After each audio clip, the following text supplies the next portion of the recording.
Welcome to Indie Reads Aloud. Today, my good friend D.A. Reed will be here today. She's going to read from her latest novel, which is, help me, Deborah.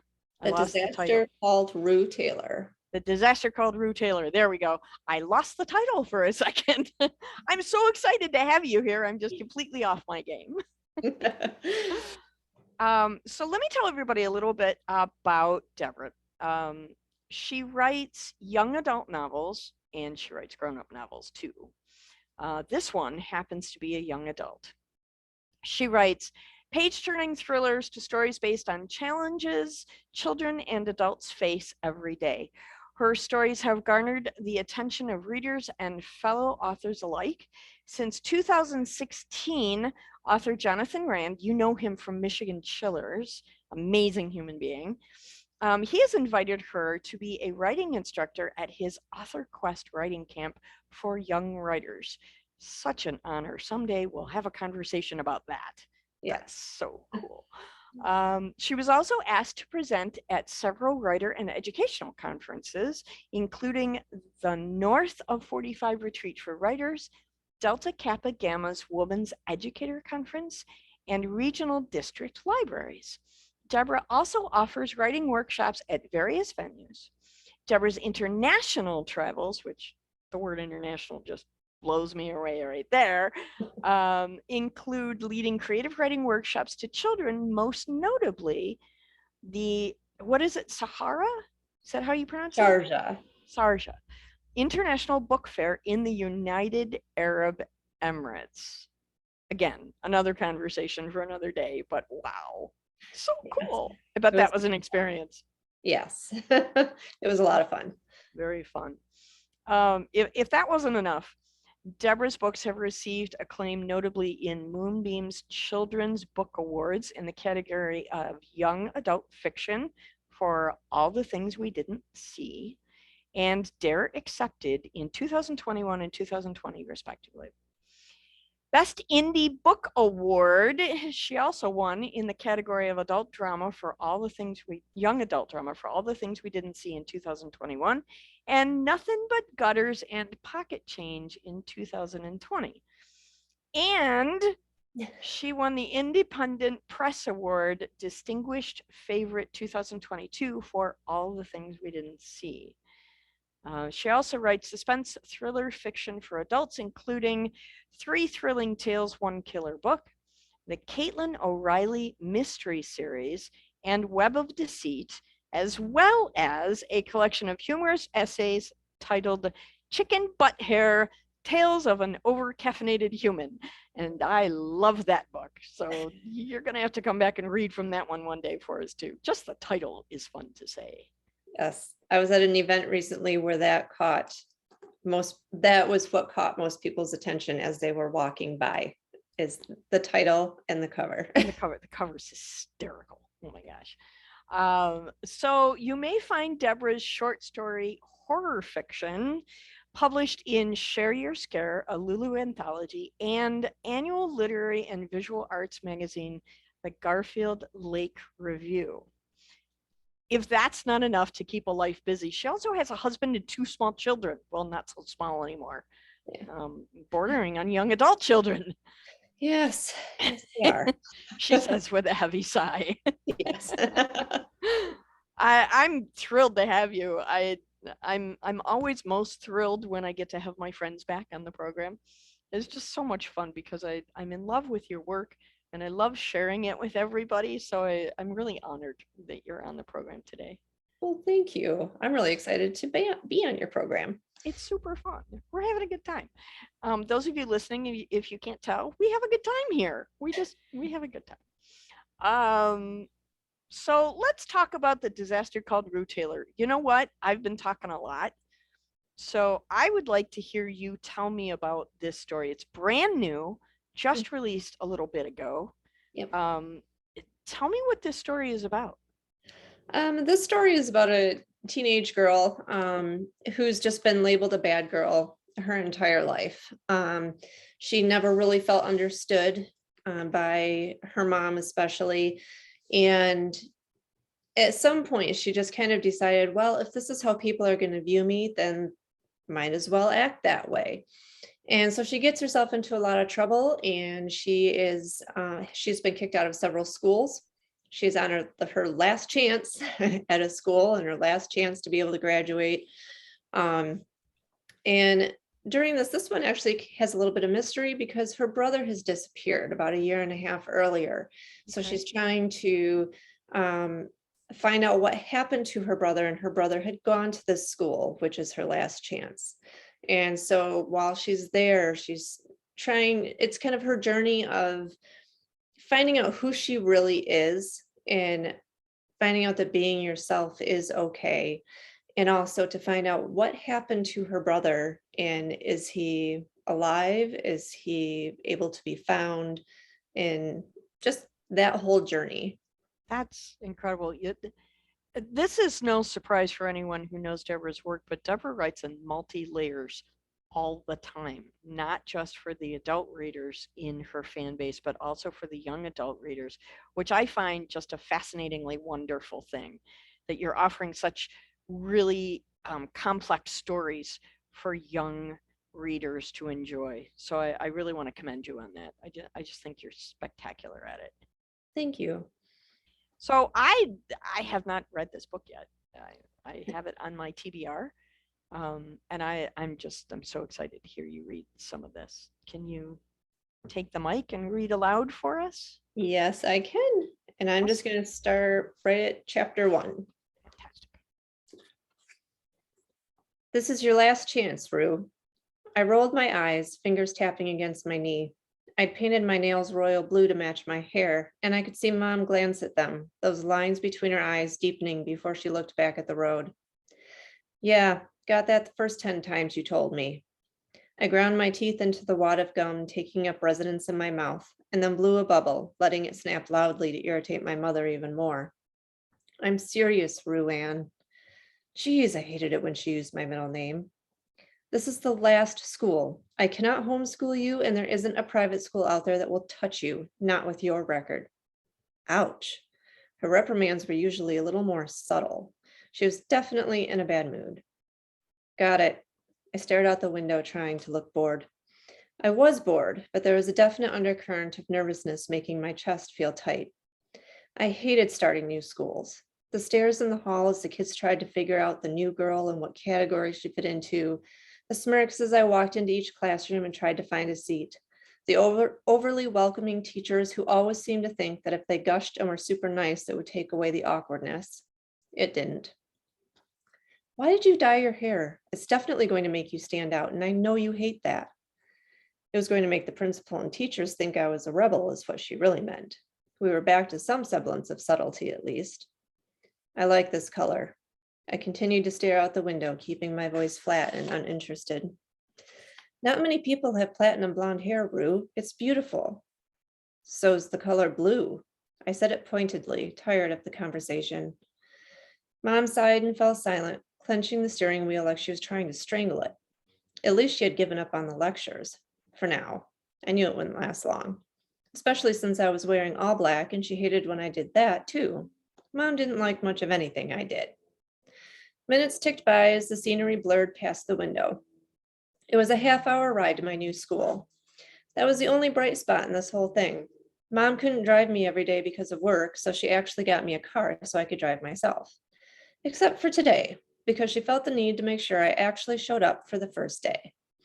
I'd been kicked out of every other school in the area. The reasons were various and extensive, but all circled back to the fact that I was a useless waste of space on this planet, and no one wanted to spend the time trying to straighten me out. Bottom line was that Bridgeton High was the last school willing to give me a chance. I had no illusions about the fact that I would disappoint them in every way, and soon. Although this time there was a small, very small part of me that actually cared about staying at this school. It was the high school my brother went to before he disappeared. Here we are. I rolled my eyes.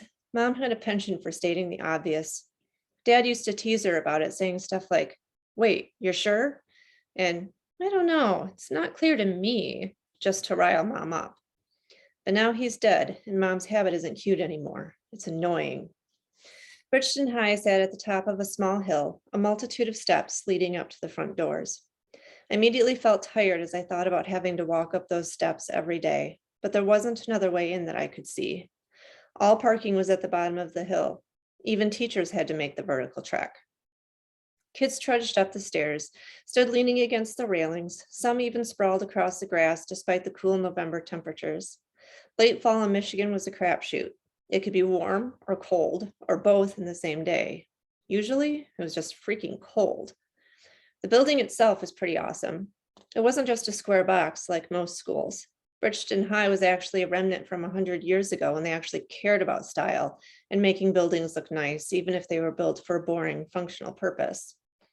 Beige bricks towered upward 2 stories, a clock built into the peak near the roof, and even a couple of small turrets rising from the shingles. Windows were rounded at the top instead of squares. A couple even built out a little instead of the usual flat front of most school buildings. My soul sighed a little just looking at the school. Architecture and history always managed to snag my interest. Put them together and I got more excited than I usually did for, well, anything. My mind was already going a mile a minute as I contemplated different ways I could research the history of the building in front of me. A sharp click brought me back to reality, and I looked over to see Mom undoing her seatbelt. Whoa, what are you doing? Mom's eyes narrowed. I thought I'd walk you in, meet the principal, and get you settled. Horror washed through me. That was the last thing I needed. Mom, I'm not in kindergarten. You walk in there and you've just made my life a living hell with these kids for the rest of the year. Language, Ruanne. Again with the middle name. This morning was starting off great.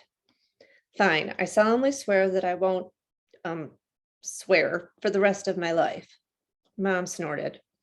We both knew that promise wouldn't last the next hour. I ignored her reaction and plowed ahead. Just please don't go in there with me. I was betting on the fact that Mom had to get to work, plus her lack of desire to start another fight to win this. She had that tired look in her eyes again, the one that seemed to be popping up more often, usually when she knew I'd done yet another thing to get me in trouble. We stared at each other for so long it got awkward, but I refused to look away. I would not let her walk in there. Okay, but I'm sitting here and making sure you walk in those doors. And I may sit here for the next several minutes to make sure you don't walk right back out. I rolled my eyes. Gee, thanks, Mom. Your faith in me is overwhelming. You haven't exactly earned any faith, Rue. Mom's voice was hard, but her seatbelt clicked back into place, so I didn't care. It was time to get out of the vehicle before she changed her mind. I'll be here to pick you up after school, Mom called as I quickly grabbed my backpack and stepped out into the frigid morning air. I ignored her and slammed the car door. Taking a deep breath, I strode across the parking lot and up onto the sidewalk that led to the concrete treads, daring me to ascend. Despite what I said to Mom, I knew that I had to make this work. Bridgeton High really was my last chance. As my Converse sneaker landed on the bottom step and the first group of kids turned to stare at me, I shriveled a little inside. It would blow my mom's mind to realize the attitude I affected was all for show. I really hated being the new kid.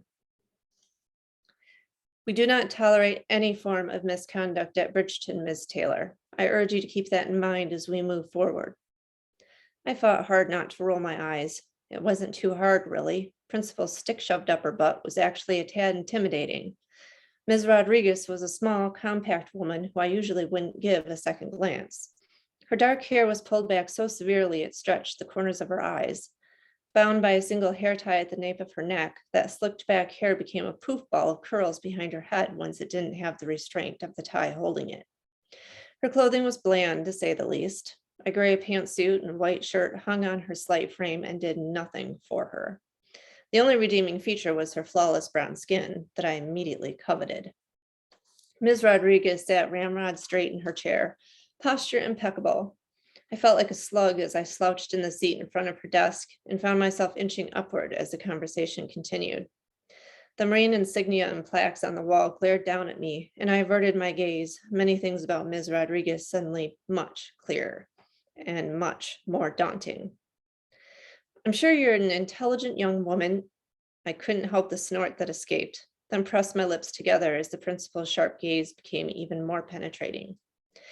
Silence stretched on, making the situation even more awkward than it already was. Ms. Rodriguez's eyes steady on my face.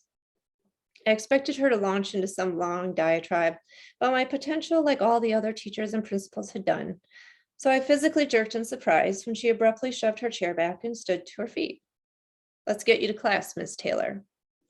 I stared up at Ms. Rodriguez, unable to comprehend that a lecture wasn't forthcoming. There was always a lecture. One dark eyebrow rose as she returned my gaze. Flushing, I stood and grabbed my bag. I wondered if my brother felt like this when he was here, slightly off kilter and under a spotlight. Then I immediately dismissed the thought. Gabe, the rule follower, probably never laid eyes on Ms. Rodriguez. He wasn't the type to get sent to the principal's office. I followed Ms. Rodriguez to the door, then stopped in surprise when she moved to the side, obviously not intending to go further. Every other principal had given me a personal escort to class, probably to make sure I got there, and didn't set fire to a trash can on the way. Holding out a half sheet of paper, Ms. Rodriguez gestured down a hall teeming with kids shouting and slamming locker doors. "Your first class is geometry, second to last door on the left." Hold up, seriously? I glared at the paper in my hand. Geometry? I've already taken geometry. And failed it. So, that eyebrow rose again. Geometry is your first class. If you would like to graduate next year, I suggest you apply yourself immediately. I opened my mouth to argue further, but Ms. Rodriguez was suddenly gone, her short frame and perfect posture striding back toward her desk. Sighing heavily, I hiked my backpack farther up my shoulder and joined the swirling masses. The bell rang when I was still 3 doors down from the classroom Ms. Rodriguez mentioned. The full hallway was suddenly empty, kids scattering everywhere so they weren't marked tardy. No one went into the math room. Awesome. I would be the only one walking in late. Not only would I be stared at because I was new, I'd also get reamed out by the teacher for being late, in front of everybody. Pausing in the doorway, I shifted my bag again and scanned the room, hoping there would be an empty seat near the door that I could slide into inconspicuously. No such luck. I didn't see an empty desk anywhere, actually. "Rue Taylor?" I glanced toward the front of the room. A totally hot guy stood there staring at me, his blue eyes screaming at me from behind trendy glasses. A shock of blonde hair fell over his forehead in a way that made me want to reach out and sweep it away. My mouth went dry. There were no words. Nothing. I stood there like a freaking fish out of water, my lips moving, but no sound coming out. A snicker to my right had me snapping back to reality. "You're Rue Taylor, right? I have you on my list as a new student." Mr. Hot Stuff looked down at a paper clenched in his perfectly formed tan hand. Who had a tan in November? In Michigan? Yeah, that's me. I gave a little wave before dropping my hand in mortification. There was outright laughter now. "Brilliant, Taylor. Way to make a first impression." Mr. Hot Stuff didn't seem to notice my clumsy wave or my inability to put together a coherent sentence. He flashed a blinding smile that had to have been the source of a crazy amount of dental work. No one could have teeth that naturally white. "I'm Mr. Pritchard. Why don't you have a seat next to Pippin?" Well, if I knew who Pippin was, I would gladly sit down and sink straight into the floor. But I was new and didn't know anyone, and I didn't remember seeing a spare desk lying around anywhere either. A hand waved frantically from the far corner of the classroom. A girl with wild black curls and a shockingly orange jumpsuit with pink flamingos dancing across it was gesturing madly, a huge grin plastered on her face as she pointed to the space next to her. Narrowing my eyes, I could barely make out the corner of a desk behind a boy 3 times my size. This day was just getting better and better. I tried to hold my head up and act as if I didn't care about the stares and whispers as I weaved through the seats. By the time I got next to Flamingo Girl, however, my chin was down far enough to touch my chest, and I slid into the seat with cheeks burning. "Hey, oh my gosh, I love your hair. Totally cool. I wish I had the guts to do that." I stared at Pippin, wondering if everything she said was punctuated with an exclamation point. I mean, talk about animated. Was she on something? "It's so awesome you're here. If you need anything, just let me know. My name's Pippin. Pippin Flannery." Giggle. "But Mr. Pritchard already told you that, right? I'm such a dork. I mean, except for my last name. He didn't tell you that." She leaned across the aisle. "Isn't he just the cutest? Oh, I dream about him, Don't tell anyone, though, okay?" Wink. Every girl at Bridgeton has a crush on him. Totally. It's like a requirement. Another giggle. Ahem. Pippin, if you don't mind relinquishing Miss Taylor's attention so we can begin. Of course, Mr. Pritchard. Yeah, totally. So sorry. Giggle. I stared at the girl next to me, already exhausted from the conversation. I hadn't even said a word. How could one person have that much energy? She had to be on something. It was the only explanation. Today we'll be talking about... It didn't matter if the teacher was gorgeous or not. My brain automatically tuned out as soon as Mr. Pritchard started talking.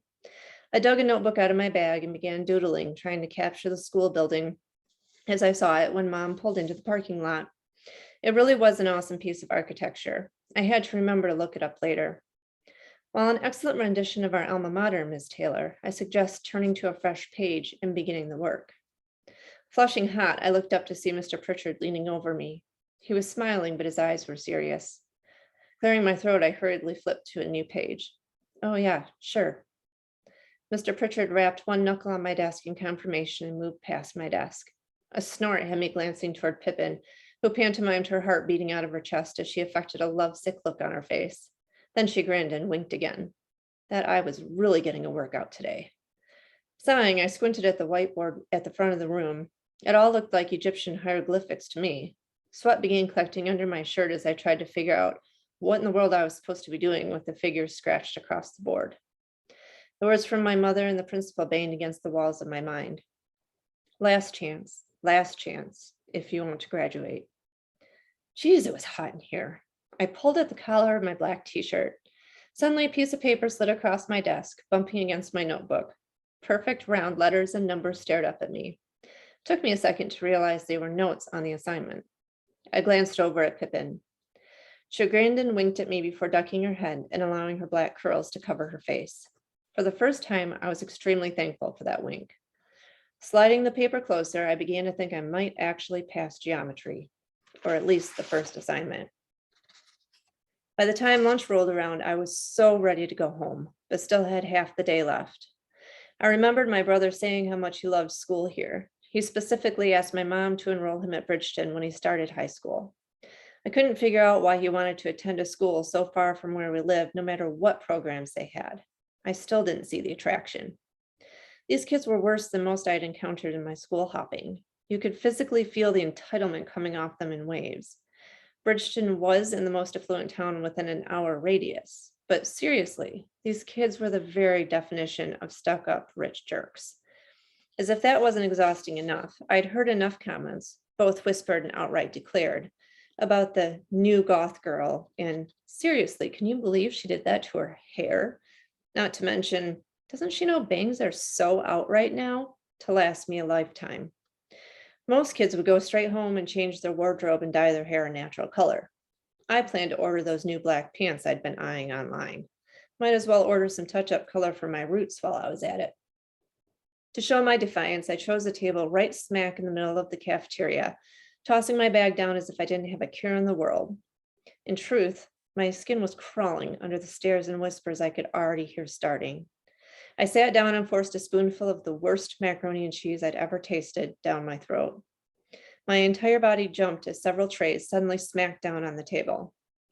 Looking up, I registered a dozen pink flamingos and a flash of orange, and then Pippin was sitting across from me, bestowing another wink in my direction.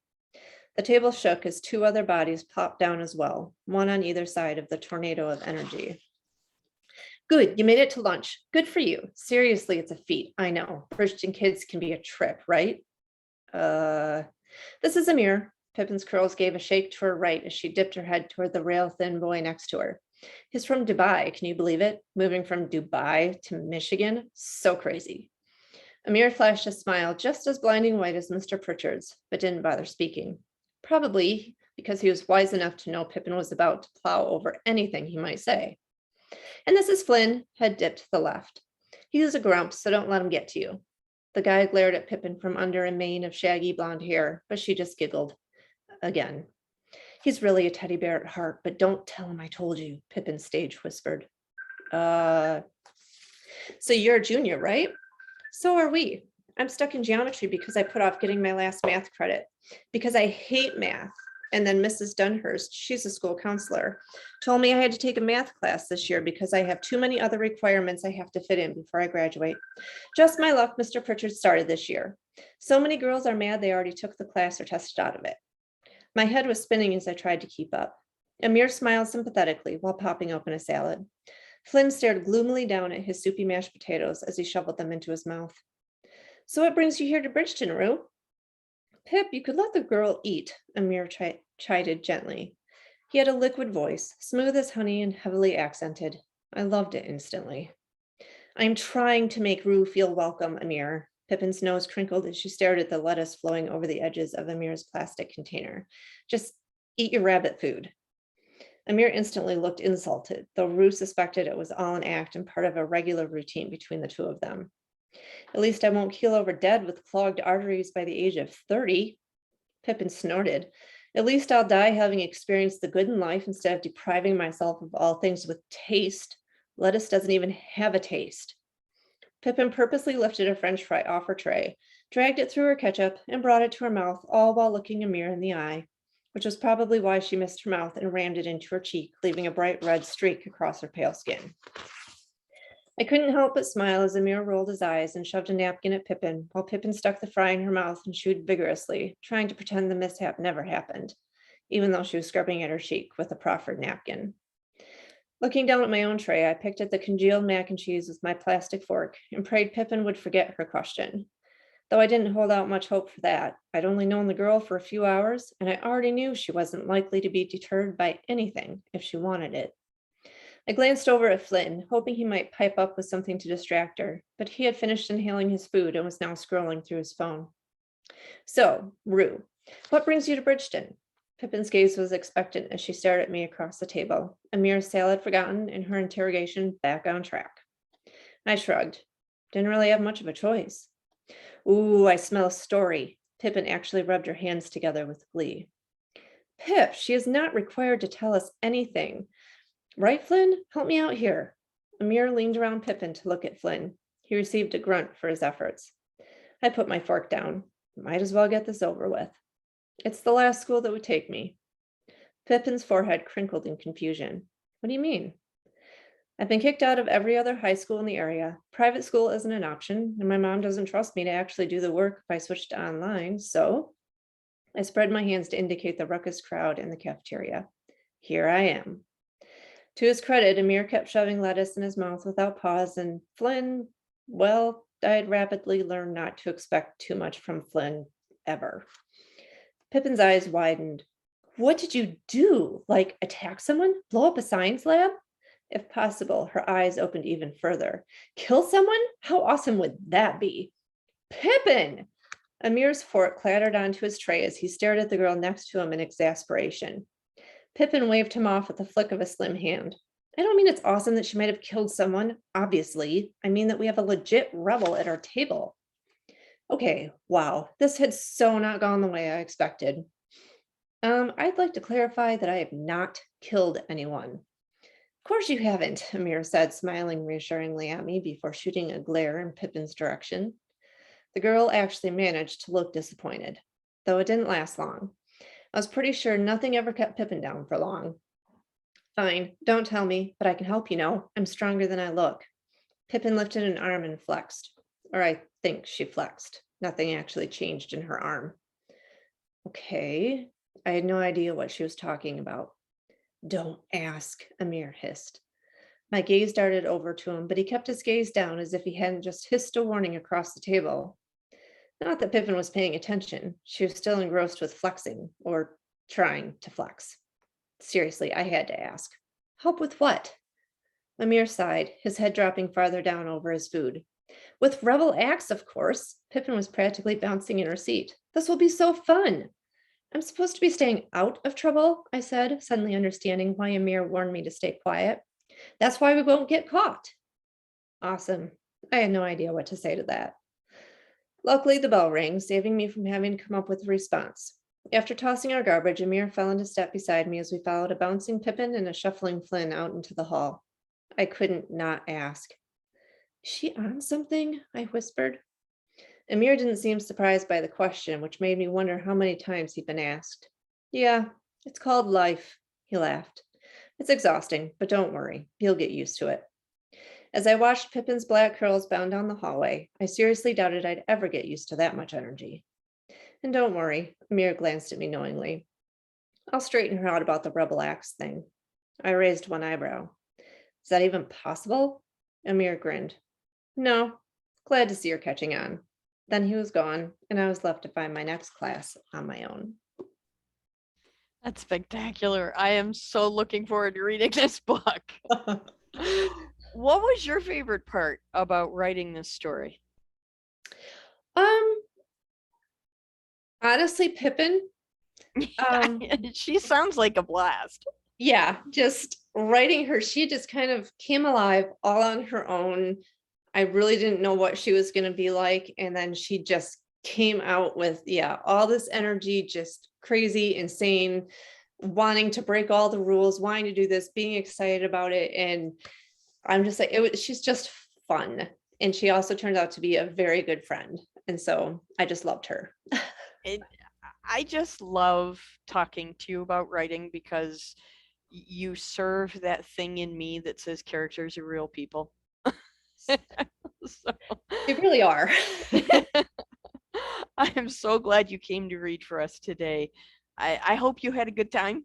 I did. Thank you so Great. much. Awesome. And you're going to come back and read again for us more, right? I mean, you have like 150 books, something like that. Something like that. Yes, I will. Good. Okay. Thanks again for your time today, Deborah. I'm so happy. Everyone, go check out this book. It's new to the market, and once you get hooked on Deborah's writing, you're going to want to read more. So check out the show notes. All the links to how you can find Deborah's website and her books are in there. Thanks again, Deborah. Have a great afternoon. Thanks, you too.